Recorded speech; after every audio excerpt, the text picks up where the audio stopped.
What's going on, ladies and gentlemen? My name is Triforce Addiction and welcome back to another Super Mario Bros 35 video.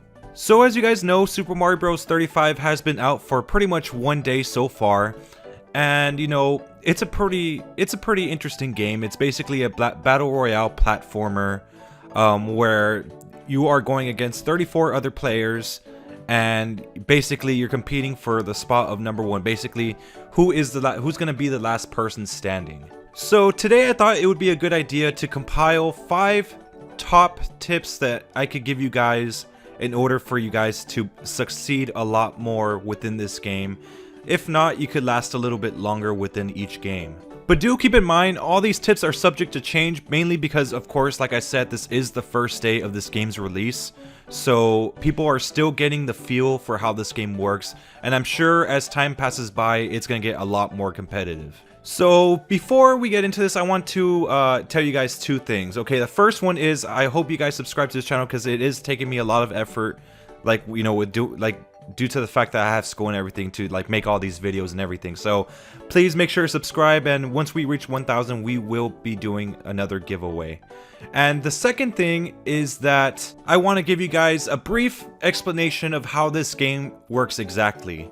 So the way this game works is that it puts everyone in one level, which is basically identical to each other, and every single time you finish a level, it'll always basically shuffle like throughout different like levels. So you won't go from world 1-3 to 1-4, you'll go sometimes to 1-3 to 1-1. So it's basically Super Mario Bros on shuffle mode. Everyone is given the same amount of time. The more enemies you step on, the more time you get. If you have a fire flower and you use them, you usually get 1 second, but if you bounce on the enemies, sometimes you get 2, sometimes you get 3 seconds.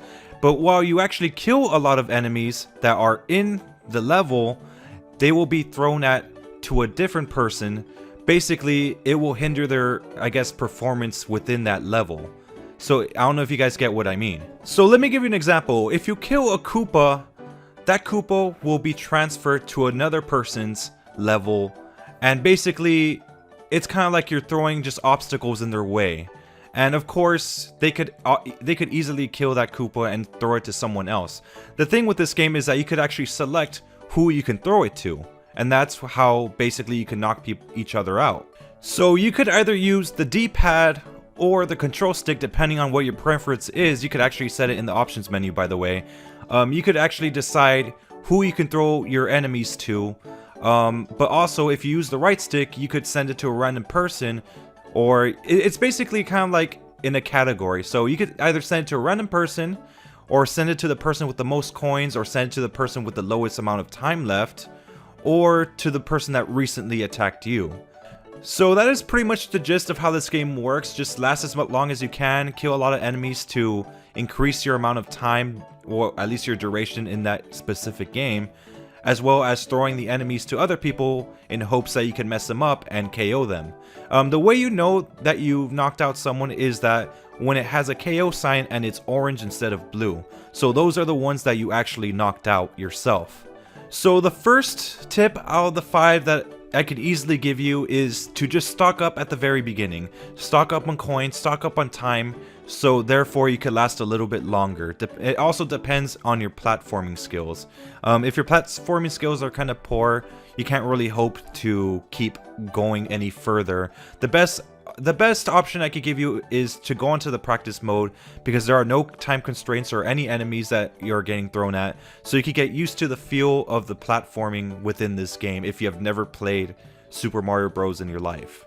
So they have this option where if you press X, they give you basically a random item box. It can either be a fire flower, a star, a mushroom, or a POW block. What I recommend is just save as many coins as you can, because each question mark block does cost 20 coins.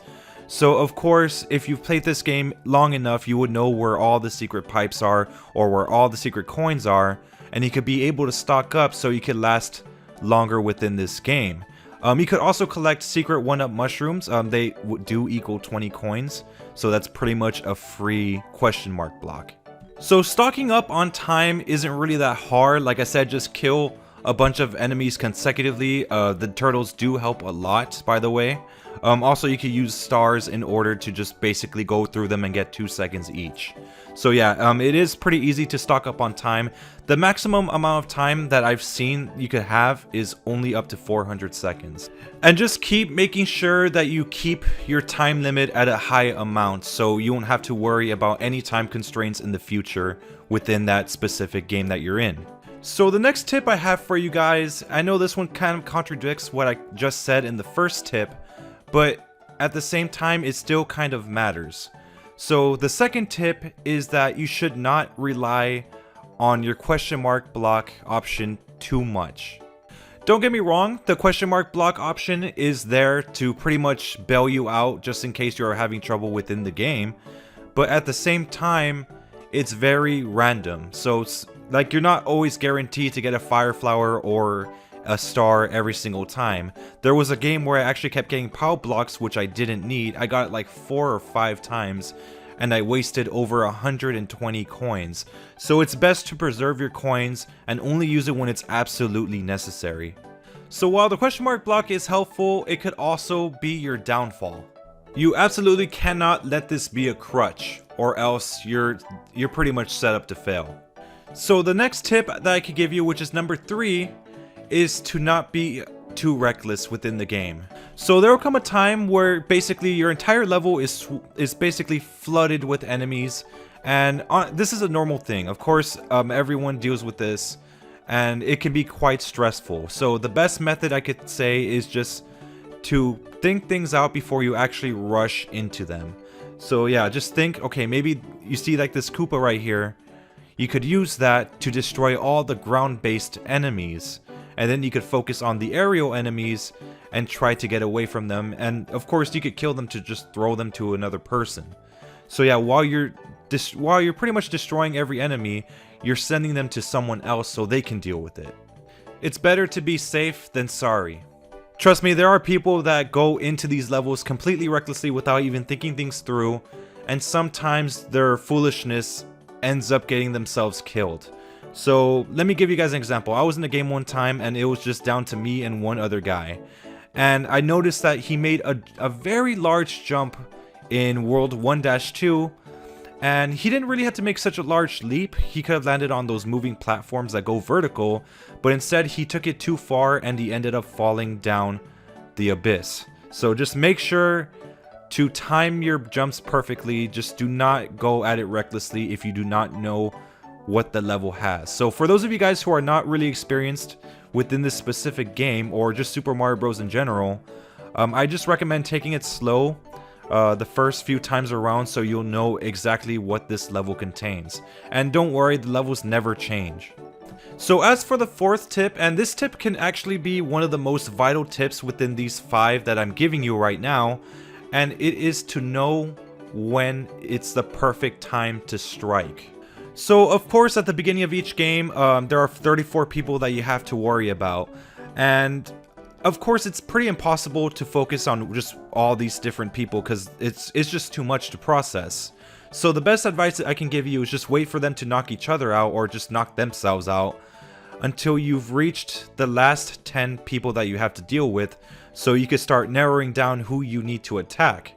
So let me give you an example. So let's say you're down to what, like 5 or 8 people.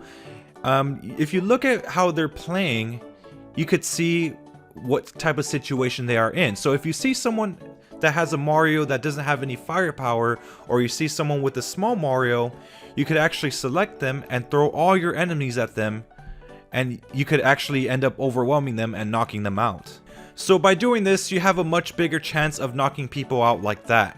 And of course, as the game progresses, there are going to be a lot more enemies to deal with. Some people will throw Hammer Bros at you, or even Bowser at you. So you could throw those back at them, or throw it to someone that might be more vulnerable, and they'll end up either being overwhelmed or not equipped to handle them, and they'll pretty much have no choice but to die.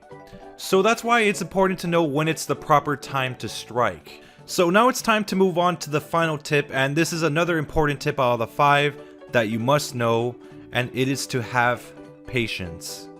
So when you're in a game and it's already down to 5 people left, it's obviously going to take a little bit longer for the game to finish, because now you are dealing with people who are just as good as you are, if not better. So obviously it's going to take a lot longer for the rest to be eliminated, and then it's just down to you and another person. So yeah, it's normal for the game to last about 10, 15, or even 30 more minutes if it's just you and one other person. I actually experienced that. Me and just some other guy were just struggling so hard to win first place because we were both equally good. We were both completely overpowered. We had a lot of coins, a lot of time, and basically it all came down to which one had the better platforming and who was basically going to mess up. So yeah, like I said, you're going to be stuck there for a while within like the last parts of the match.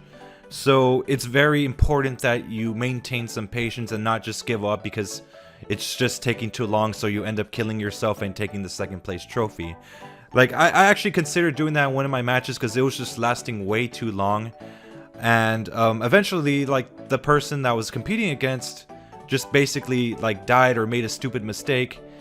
And I ended up getting first place. So yeah, it's important to wait until someone messes up. So obviously, since it's down to like the last two people, you guys are going to be throwing enemies back and forth at each other.